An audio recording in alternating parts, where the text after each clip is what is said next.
All right, here we are for essential question. I'm going to read the essential question and kind of show you what you should do to solve it.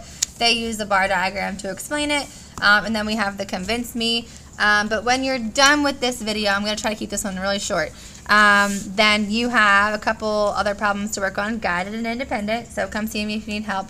It does ask that you draw bar diagrams to represent the equation because a lot of these are two-part problems. So you should have 2 bar diagrams for each one, but I also want you to have equations for these as well.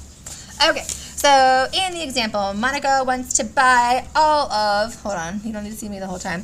Monica wants to buy all of the art supplies shown on this sign. She has a coupon for $5.50 off the cost of her purchases. What will Monica's total cost be after the discount? So here's her supplies. I can model with math by applying what I've learned to solve problems. What do I need? I need to find the cost of our art supplies, and then I'm going to take off her coupon, $5.50. So it says, how can I model with math? Here's my thinking. I can use the math I know to help solve the problem.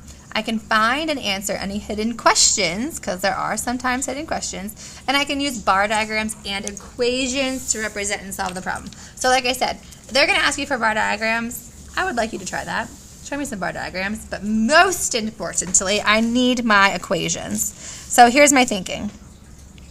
I will use bar diagrams to represent the situation because $59.95 plus $24.95 plus $9.75 plus $13.50 from my art supplies up here is going to equal 108 because my total is on top. So I put an equation out here, I add them up, and I have 108.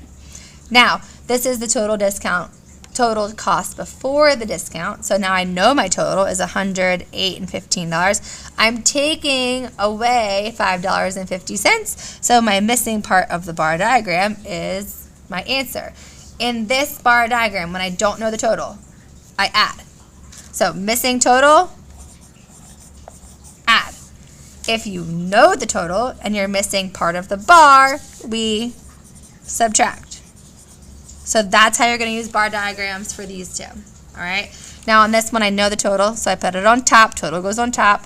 I subtract $5.50, and I get $102.65. So Monica's cost after the discount is $102.65. Now this says, how can you decide if your answer makes sense?